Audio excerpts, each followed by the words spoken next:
So whether you're building an app for a small, medium-based business or you're building an app for a niche market you're in, you should have a Facebook fan page set up, as a lot of people worldwide spend a lot of time on Facebook, and it's something that's familiar with a lot of people. It's a great way to build your audience and create interaction with your users. And within Zapable, you're also able to add your fan page into your app very easily. So again, you can just set your page title. If you want to leave it at Facebook, whatever you put here will be represented here. And you can change your icon if you want by clicking here, which will change this. And you just need to get your Facebook page URL. And once you have it, you just paste it in. And then you're going to notice a drop down appear, which will give you a bunch of fan pages. But if you've pasted in your URL, the top one will always be the one that you want. Then you just click. And then you'll notice share button text, cancel button text, show more comments button text. And I'll show you what that is. But first, just let me update and preview. So we'll go back and edit. Let me scroll down. Look at Facebook. And you can see here it pulls the information. So what's cool, when you click on images, it'll show up in a gallery. So if people have the app installed on their phone, they can save that image to their phone quite easily. If they click on the post, it'll actually take them to the post and they can read all the comments associated with that post. You'll see here, show more comments. So if I change this text here, it'll change it here. So again, this is if you're building apps in a different language, maybe Spanish or German, French. You can put in the language for the market that you're trying to target. And then you'll also notice if people click on like or comment in their app, then it will take them to that specific post on Facebook where they can leave a comment or a like. There's one thing that I need to make clear is only use this on your app itself. If you click the share button in the emulator or the comments button in the emulator, this here is the emulator, then it won't function. It's an in-app function. So once you've installed the app on your smartphone, then you can use these features. You can change the text there for whatever language you want. So why is it good having the Facebook feature added into your app? Well, as you know, Facebook's quite busy. People's news feeds are busy. There's a lot of people vying to get their attention. So just because someone likes your fan page, it doesn't necessarily mean that they're going to see the content that you post onto your fan page every time. So if you add Facebook into your mobile app and you actively encourage your users to install this app on their devices, then when you publish new content to your Facebook fan page, you can then send a push notification letting them know there's an update on the fan page, and you can link directly to it within your app. So it gives you another way of getting the content that you create in front of the people who you want to see it. Exact same scenario, whether it be a niche market or whether it be in the local business sector. These days, a lot of local businesses have fan pages. They post offers on their fan page or coupons. When their customers also have their app on their phone, when they post to their fan page, they can also contact them via push notification to let them know about a new offer they've posted on their fan page. And it just creates more interaction, which is a key to any successful business.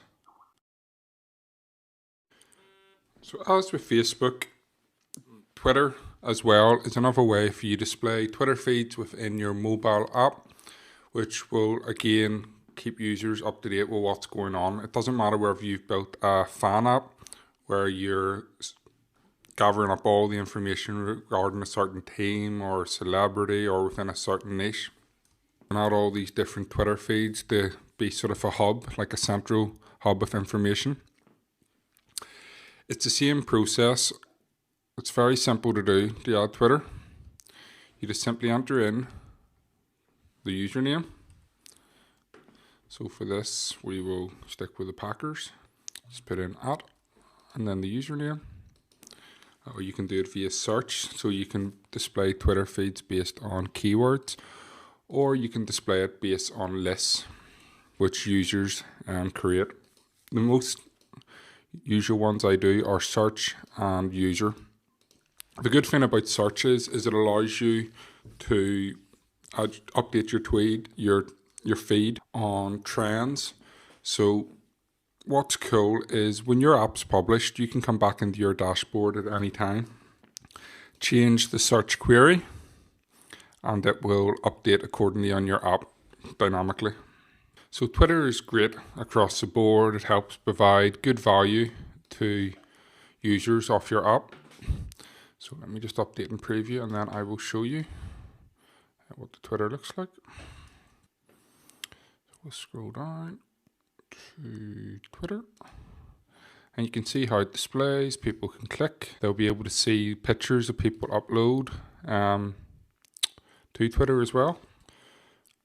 So again, with Twitter, multiple uses. A lot of people have Twitter accounts now, whether it be news agencies, fan apps, local event-based apps. So if it fits with your business model, be sure to include it within your app.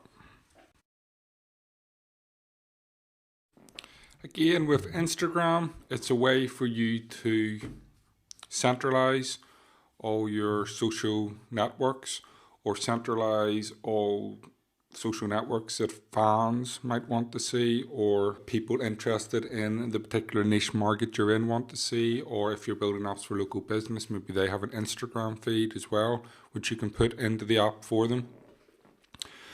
So really simple to do, and it's the same as always. You can change the title if you want, changing that here, we'll change it here, and you can change the icon. You can add your own, or you can choose from others that we have available. And then you simply put in your username and you wait, and it'll load, select the one that you want. You can see here how many Packer Instagrams there are. The top one will be the one that I've pasted in, which is the official one. And you can click and save, and we'll just go and update and preview, and I'll show you what it looks like. So we'll just scroll down, Instagram, and then you can see here how it looks. It shows you how many followers, photos, following. People can click on the images, they can scroll through, and you can see they can download the image as well. If they want, they can zoom in, or they can just play the gallery, so it'll play through all the Instagram photos that the user has uploaded automatically, along with the text that's associated with the Instagram photo. So it's a great way for you to incorporate Instagram into your apps. Again, Instagram is growing massively, and a lot of businesses use it, a lot of celebrities use it, a lot of website owners use it. So you have a lot of opportunity to either build apps for other people and include this feature, or to build apps for yourself. So the Flickr is another photo sharing site. Actually what a lot of professional photographers use to upload their photos to, along with the same kind of fan photos and things like that. So if you want to add Flickr app, you just need to get the Flickr username that you want to use. We'll just go across to Flickr. We'll click on Explore, and you can pick whatever you want. You can search for photos, put it to what you want to display.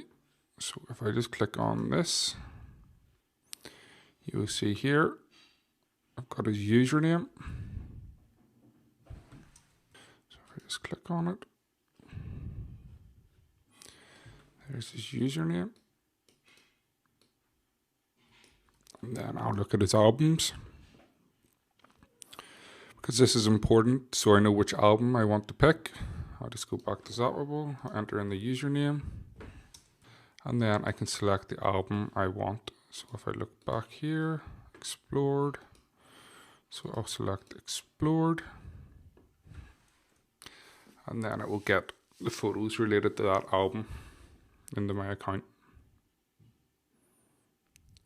And you can see here the 70 photos are in. You can show more photos.